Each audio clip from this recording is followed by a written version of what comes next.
بسم الله الرحمن الرحيم نحمده ونصلي ونسلم على رسوله الكريم أما بعد قال النبي صلى الله عليه وسلم إذا كذب العبد تباعد عنه ملك ميلا من نتن ما جاء به. وقال عليه الصلاة والسلام ثلاث من كن فيه كان منافقا خالصا منها اذا حدث كذب او كما قال عليه الصلاة والسلام. حضور نبی کریم صلی اللہ علیہ وسلم نے ارشاد فرمایا کہ جب بندہ جھوٹ بولتا ہے تو فرشتہ اس سے 1 میل دور ہو جاتا ہے اس بدبو کی وجہ سے جو اس کے عمل سے پیدا ہوئی. اور دوسری روایت میں یہ فرمایا کہ 3 خصلتیں ایسی ہیں کہ جس شخص میں وہ موجود ہوں گی وہ پکا منافق ہے. جن میں سے ایک خصلت یہ ہے کہ جب وہ بات کرے تو جھوٹ بولے. سرکار دو عالم صلی اللہ علیہ وسلم نے ایک دفعہ یہ فرمایا، صحابہ نے پوچھا یا رسول اللہ مومن یہ ہو سکتا ہے؟ فرمایا ہاں بالکل ہو سکتا ہے. یعنی ایمان فلاں گناہ کے ساتھ جمع ہو سکتا ہے، زنا کے ساتھ، چوری کے ساتھ، فلاں فلاں فلاں فلاں. تو آپ نے فرمایا ہو سکتا ہے. لیکن جب بات آئی جھوٹ کی تو فرمایا کہ یہ نہیں ہو سکتا. مسلمان ہو اور جھوٹ بولے یہ کیسے ہو سکتا ہے؟ ہندوستان میں ایک عرصے تک یہ بات ہندوؤں میں مشہور رہی کہ مسلمان جھوٹ نہیں بولتا، چاہے اس کی جان پہ آ جائے، چاہے مال سارا دینا پڑ جائے، لیکن یہ جھوٹ نہیں بولتا. جھوٹ ان گناہوں میں سے ہے جن پر اللہ نے لعنت بھیجی ہے. لعنت قرآن پاک میں فرمایا فنجعل لعنت اللہ علی الکاذبین، ہم جھوٹوں پر اللہ کی لعنت بھیجتے ہیں. تو جھوٹ معمولی گناہ نہیں ہے، بہت بڑا گناہ ہے جس کو ہمارے معاشرے میں بہت ہلکا سمجھا جاتا ہے کہ یہ کوئی بات ہی کیا ہوئی، رات گئی بات گئی، جو بات کہہ دی بس ہو گئی. یعنی وقتی طور پر ایک بات کہہ دی، بعد میں سمجھا کہ نہیں یہ مصلحت کے خلاف ہے تو بات بدل دی. تو یہ بات بہت بری بات ہے جس کی بدبو اتنی ہے کہ رحمت کا فرشتہ 1 میل اس انسان سے دور ہو جاتا ہے. اب یہ اندازہ لگائیں کہ جب رحمت کا فرشتہ 1 میل دور ہو گیا تو اس کے قریب کون ہوگا؟ شیطان. اور شیطان کے چیلے چانٹے اس کے ساتھ ہوں گے. تو جو بندہ کثرت سے جھوٹ بولتا ہے وہ گویا کہ ہر وقت شیطانوں میں گھرا رہتا ہے. اب وہ پھر آدمی شکوہ کرے کہ میرے حالات اوپر ہو گئے نیچے ہو گئے، میرا کاروبار ایسا ہو گیا، میرے ساتھ رشتہ دار میرے ساتھ یوں کرتے ہیں یوں کرتے ہیں، تو یہ شکوہ اس کا کسی سے نہیں اپنے آپ سے بنتا ہے. کیوں؟ اس لیے کہ رحمت کے فرشتے کو تو تم نے دور کر دیا. ہر دوسرے منٹ بعد، ہر تیسرے منٹ بعد یا تھوڑی تھوڑی دیر بعد تم زبان سے جھوٹ نکالتے ہو جس سے فرشتہ رحمت تو دور ہو جاتا ہے. اب اس کے بعد تمہارے ساتھ تو پھر شیطان ہے، رحمت کا فرشتہ تو نہیں ہے.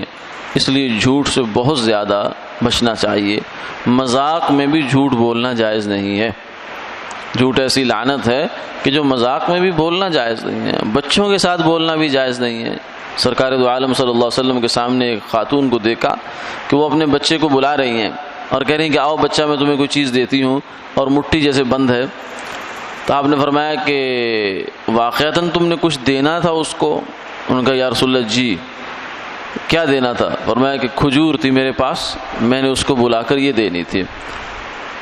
تو آپ نے فرمایا کہ ہاں ٹھیک ہے، لیکن اگر تم نے یہ نہ دینا ہوتا تو تمہارے نامہ اعمال میں ایک جھوٹ لکھ دیا جاتا. یعنی بچے کے ساتھ بولا ہوا جھوٹ وہ بھی نامہ اعمال میں درج ہو جاتا. محدثین کرام کے ہاں حدیث کی روایت لینے میں جو معیار قائم ہوا اس میں ایک یہ بھی تھا کہ اس شخص کی حدیث قطعاً نہیں لی جائے گی جس کے اوپر زندگی میں 1 دفعہ بھی جھوٹ ثابت ہو گیا. 1 دفعہ بھی جھوٹ ثابت ہو گیا وہ ہمیشہ کے لیے حدیث کے میدان میں بلیک لسٹ ہو جاتا ہے. ایک صاحب کو دیکھا کسی محدث نے کہ وہ اس نے ایسے دامن پھیلایا ہوا ہے اور گھوڑے کو بلا رہا ہے اپنی طرف. جب انہوں نے دیکھا تو دامن خالی ہے، اس میں کچھ بھی نہیں ہے. تو انہوں نے یہ کہہ دیا کہ یہ بندہ حدیث کے قابل نہیں ہے، اس لیے کہ جو انسان ایک جانور کو دھوکہ دے سکتا ہے، جانور کے ساتھ غلط بیانی کر سکتا ہے، وہ انسان کے ساتھ کیوں نہیں کر سکتا؟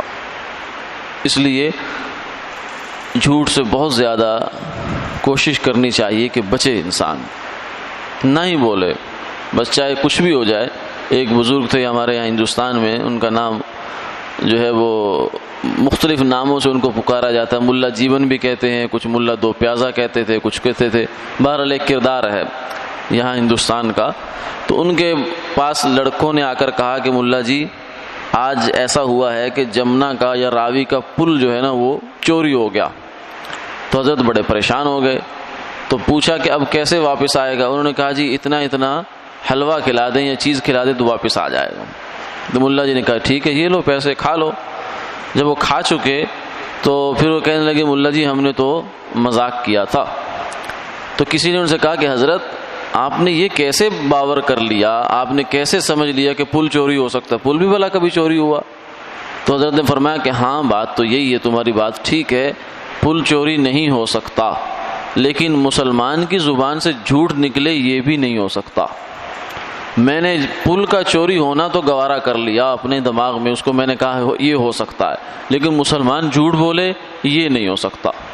یعنی اتنی ایک مسلمان تو نام ہی سچائی کا ہے، مسلمان تو سچائی کا مینارہ ہے، روشن مینار ہے جس کو دیکھ کر دیگر قوموں نے رہنمائی لینی ہے، بجائے اس کے کہ یہ خود جھوٹ میں پڑ جائے۔ تجارت میں جھوٹ، ملازمت میں جھوٹ، گھر میں جھوٹ، باہر جھوٹ، ہر جگہ جھوٹا۔ اور جھوٹے آدمی کی پھر ہر چیز جھوٹی ہو جاتی ہے، اس کی عبادت جھوٹی ہو جاتی ہے، اس کی ریاضت جھوٹی ہو جاتی ہے، اس کے خواب جھوٹے۔ اکثر جھوٹے آدمی کے خواب سچے نہیں ہوتے، سچا خواب اس انسان کو آتا ہے جس کا کھانا حلال ہے اور صدق مقال، عقل حلال صدق مقال، اسی کا حال بھی سچا ہے، اسی کا خواب بھی سچا ہے، جس کا قال سچا ہے، جس کا کھانا حلال ہے۔ اللہ تعالی ہماری حفاظت فرمائے۔ آج کا مسئلہ یہ ہے کہ صدقۃ الفطر یہ رمضان المبارک میں دیا جاتا ہے۔ اس کی وجہ یہ ہوتی ہے کہ روزوں کے اندر جو کمی کوتاہی رہ جاتی ہے اللہ تعالیٰ اس کی برکت سے اس کو پورا فرما دیتے ہیں۔ روزے رکھے لیکن پھر بھی تھوڑی بہت کمی کوتاہی جو رہ گئی اس کو اللہ اس کی برکت سے پورا کر دیتے ہیں۔ یہ صدقۃ الفطر ہر اس انسان پر واجب ہے کہ جو زکوٰۃ نہیں لے سکتا، یا یوں سمجھیے جو زکوٰۃ دیتا ہے اور زکوٰۃ لے بھی نہیں سکتا۔ تین قسم کے لوگ ہوتے ہیں، ایک وہ معاشرے میں جو زکوٰۃ لے سکتے ہیں، یعنی ایسی غربت کی سطح پہ ہیں وہ کہ زکوٰۃ کے مستحق ہیں۔ دوسری وہ لوگ ہوتے ہیں کہ جو زکوٰۃ دینے والے ہوتے ہیں۔ تیسری قسم وہ ہوتی ہے کہ جو نہ لے سکتی ہے نہ دے سکتی ہے، لینے کی پوزیشن میں بھی نہیں ہوتی کیونکہ ان کے پاس مال موجود ہوتا ہے اتنا کہ جس سے وہ زکوٰۃ کے مستحق ہونے سے نکل جاتے ہیں، لیکن وہ مال ایسا نہیں ہوتا کہ جس پر زکوٰۃ واجب ہو سکے۔ تفصیل تو بہت ساری ہے، لیکن یہ ہے کہ ایسے آدمی پر صدقۃ الفطر واجب ہے۔ جو زکوٰۃ دیتا ہے اس پر تو واجب ہے ہی ہے، اور جو زکوٰۃ دیتا تو نہیں ہے لیکن لے بھی نہیں سکتا اس پر بھی صدقۃ الفطر واجب ہے۔ اب اپنی طرف سے دینا واجب ہے، اپنی بیوی کی طرف سے دینا واجب ہے، اپنی نابالغ اولاد کی طرف سے دینا واجب ہے، یا کسی زمانے میں جو غلام وغیرہ ہوا کرتے تھے ان کی طرف سے دینا واجب ہوتا تھا۔ تو بالغ اولاد کی طرف سے واجب نہیں ہے لیکن دینا چاہیں تو دے سکتے ہیں، اگر یا تو وہ خود دیں یا پھر والدین ان کی طرف سے دے دیں۔ تو فی کس اس کی مقدار جو ہے وہ آج کل کے حساب سے 1.25 کلو گندم ہے اصل میں، تو اس حساب سے 100 روپیہ بنتی ہے۔ ایک بندے کا صدقۃ الفطر گھر میں وہ 100 روپیہ ہے، میاں ہے بیوی ہیں 200 روپے ہو گئے، اگر 2 بچے ہیں تو 400 روپے ہو گئے، تو یہ صدقۃ الفطر کی مقدار ہے۔ اب یہ دینا کس کو ہے؟ دینا اس شخص کو ہے جو کہ زکوٰۃ کا مستحق ہے، جس کو زکوٰۃ لگتی ہے اسی کو صدقۃ الفطر بھی لگتا ہے۔ زکوٰۃ غیر مسلم کو نہیں لگتی، زکوٰۃ ہاشمی کو نہیں لگتی، جو سید بھی ہے، ہاشمی ہے، علوی ہے، اس کو زکوٰۃ نہیں لگتی، زکوٰۃ مالدار کو نہیں لگتی۔ تو یہ چند اس کے مصارف ہیں۔ صدقۃ الفطر بھی وہیں اسی طرح سے زکوٰۃ مسجد میں نہیں لگتی، مسجد کے غلے میں اگر صدقۃ الفطر آپ نے ڈال دیا تو صدقۃ الفطر ادا نہیں ہوا۔ اس کے لیے بہتر یہ ہوتا ہے کہ یہ کسی مستحق کو دیا جائے. اگر کسی ادارے میں دینا ہے، مدرسے میں مثلا دینا ہے، تو یہ بتا کر دیا جائے کہ صدقۃ الفطر ہے، تاکہ وہ اس حساب سے اس کو آگے ترتیب بنا کر خرچ کیا جائے. ورنہ محض مسجد میں دے دینا یا کسی ادارے میں دے دینا، وہاں یہ نہیں لگے گا، بلکہ یہ کسی انسان کو، مستحق انسان کو دینا اس کا ضروری ہوتا ہے. پھر فدیہ بھی ایک صدقۃ الفطر کے ساتھ ہی جڑی ہوئی بات ہے کہ جو انسان روزہ نہیں رکھ سکتا، روزہ نہیں رکھ پایا رمضان المبارک میں، کس وجہ سے بیماری ہے یا انتہا درجے کی کمزوری ہے، اور اب اس شخص کے صحت مند ہونے کا امکان بھی نہیں ہے اور چھوٹے دنوں میں جا کر بھی روزہ نہیں رکھ سکتا، تو اس شخص کے لیے اجازت ہے، بلکہ حکم ہے کہ یہ فدیہ دے دے. ایک روزے کا فدیہ، ایک فطرانہ، ایک روزے کا فدیہ آج کل کے زمانے میں 100 روپیہ فی روزہ. لیکن اگر اللہ کرے کہ اس کو دوبارہ طاقت مل جاتی ہے روزے رکھنے کی، تو یہ دیا ہوا فدیہ کل عدم، ختم ہو گیا. اب اس نے دوبارہ روزے ہی رکھنے ہیں، روزے اس کے ذمے قضا بن گئے. لیکن اگر نوبت نہیں آئی، انسان دنیا سے چلا گیا، تو بھی بہرحال وہ دیا ہوا فدیہ اس کے کام آ جائے گا، اور اللہ تعالیٰ روزے کا بدل بنا کر اس کو قبول فرما لیں گے.